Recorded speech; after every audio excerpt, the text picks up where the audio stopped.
Hey guys, it's me here, surprisingly back here with another video, and today I'm gonna be reading a story, like a whole story from someone on Reddit, a paranormal one. I might mess up sometimes, but bear with me. I'm gonna try my best with this, and it's gonna be long. So this video is gonna be very long.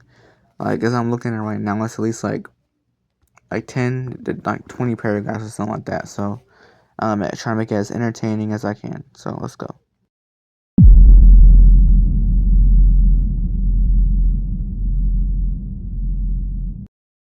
For some reason, I never thought about posting my story here. I've posted it on YouTube comments before, and I think I even talked about it on my YouTube show before, unrelated to paranormal. I've interviewed family with missing children / family members to help get the word out and bring them home. I am a very simple 41-year-old guy with zero history of mental illness, apart from a little bit of anxiety. No bad medical history, drug use, etc. Drank in my teens and early 20s when I would go to bars and stuff, but never once had any bad habits or anything like that. Anyway, it started when I was 5 or 6, which would have been 1988 to 1989. I would see what I called the bloody man walking up and down the stairs in my house. I can't remember his face. Not sure if it's because I never looked at it or he didn't have one. I just remember it would never be in the middle of the night, but more like bedtime that this would always happen. He had a bandage on his head that was bloody and a hospital gown. I remember having a feeling that I knew this wasn't right, but I wasn't scared. Not sure if it was the lack of fear due to being told not to be scared, or somehow if it was because I was so young, I just didn't know to be scared. Anyways, this person I would see, I would come to learn later in life that it was my uncle. He had been beaten in his head with a baseball bat, and he came home brain swelled in his sleep, and he was taken to the hospital by the family in the morning, where he died several days later. This was August of 1982. I was born in December of 1983. There's much more to the story, both his life and the night itself, but I'll hold off on that for now. I saw the bloody man somewhere in the range of 15 to maybe 30 times. Then my mom and I moved out of there and got our own place. This was my grandfather's house, and I was gone for 5 years. Around 12 or 13 years old, I moved back to the house. While I never saw the bloody man again, it was far from the last paranormal encounter I would have in that house. After being back for around 5 to 6 months or so, one day I was showing my little sister how to play the Sonic the Hedgehog game, and as I'm explaining to her, as clear as day, I heard a female's voice say her name. My sister instantly got up and went to the door and said, "Yeah, Ma," and I was frozen solid in fear.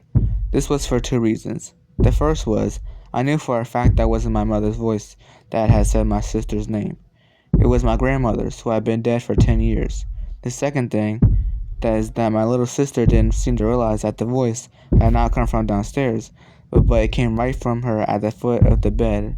I just sat there, frozen in fear, while my sister still yelled for my mom, who of course she said she had been washing dishes and never called her. My sister then sulked while walking back to her bed.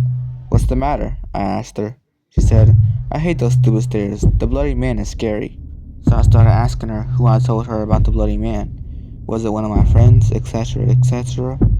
She was in shock that I knew about the bloody man, and she was crying for me to believe that she really sees him and none of my friends had spilled the secret to her. She was about 5 at this time, the same age I used to see him. The next part of this story involves all my friends. Every sleepover after hearing my grandmother's voice, my bedroom door would start shaking. Thinking it would be my stepfather, we would open it as it was shaking, and no one would be standing there.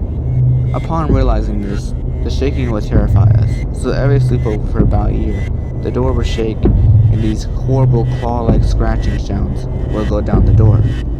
My friends and I would fight to hide in the corner of the bed while it would happen. So if you're keeping count, that's me and my sister who both saw the bloody man and heard the female voice, and 3 of my friends who witnessed the shaking and clawing at the door. 5 people. But believe it or not, the last part of the story gets even crazier. We sold the house and moved a couple cities over about a year later. One thing I forgot to mention is the reason I moved back at 12 and 13 is my grandfather had a bunch of mini strokes and was in a wheelchair. So my mom moved back in and took care of him. Well, after we moved away, I told my mom it surprised me that she showed her childhood house, and she talked about all the bad memories she had there. that she had replaced the good ones. And then she said, plus, Granny started creeping me out towards the end. It turns out he had started telling her, your brother's still here, every night, up and down those damn stairs. Up and down, up and down. He saw the bloody man too, his son. But that's not the craziest part. About 7-8 years after selling the house, the guy that had bought it saw my uncle in a gym and beelined it towards him, demanding to know what the hell is in this house. Him, his wife, and 2 kids kept seeing Uncle around the house. I made it a point to walk by the house to try to catch someone coming out once. I heard the gym story, and one day I caught the youngest son leaving.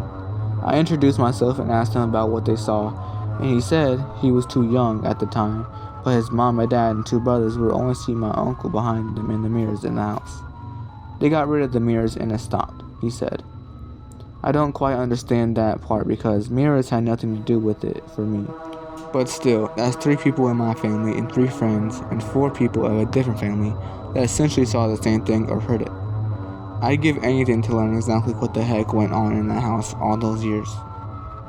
Alright guys, originally I was going to do only one story, but since it's only like 6 minutes into the video, I decided to do 3 more stories. They won't be as long, but they'll still be medium to short. The last 2 will be short, but the first one I'm about to do right now is going to be a medium story. So here we go. 3 years ago, I grew up in a seriously haunted house, so it takes a lot for something paranormal to really scare me. I've seen things, heard things, you name it. Startle me, sure. Scare me, nah. Here's the only time I ever actually really been scared. I lived in an apartment complex about 11 years ago, and other than some terrifying large wool spiders, never heard or saw anything paranormal. Then the old dude who lived across from me had a party one weekend, and his brother died, alcohol poisoning. His body laid there for over 12 hours because everyone thought he was sleeping it off. After he passed away, I would occasionally hear some odd sounds, but nothing major. Then one night, I was lying in bed with my toddler, waiting for her to go to sleep, and something blocked the light that had been shining into the room from the bathroom. I whipped my head off the pillow and looked toward the door, and there was a black mass that was loosely in the shape of a person in the doorway. My whole body started tingling, and I squeezed my eyes shut for a moment, because I was terrified and unsure if it was a real person who had broken in or something paranormal. I popped my eyes back open, and it was gone. So I hopped out of bed and grabbed my shotgun and a couple of shells and took off after it. The only door in the apartment still had both locks locked, and the chain was still in place. The windows were closed and locked. I checked under every bed and inside every closet and couldn't find anything. I heard noises again after that, but we never saw anything again. I moved a couple of months later because my lease was up. At the end of my road is a cemetery. I've walked my dog by there a few times for a few years, and I never had experience. About a month ago, I was parked outside of its gates, and I heard loud footsteps approaching the car. I looked, and I didn't see anything. About a week ago, I was walking my dog by there again, and I took a Snapchat video of my dog just for fun, and was planning on sending it to my partner. In the video, there was a voice of a man. He said, "Thank you." What was strange was there was no one by me at the time. This still sends shivers down my spine every day. I was 5, my sister was 7, and we both had bunk beds in our bedroom. I was bottom. One day, we saw what we thought was our dad in the doorway. It was almost pitch black, but we could see his teeth, his eyes, and some of his facial features. We were laughing because it was funny at first, but then the features started to distort more. They started to get more dark and disturbing, to the point where we were crying in pure fear. Then, our dad came in the room from the opposite door. We looked back to what we saw in the other doorway, and the figure vanished. We never slept in that room again.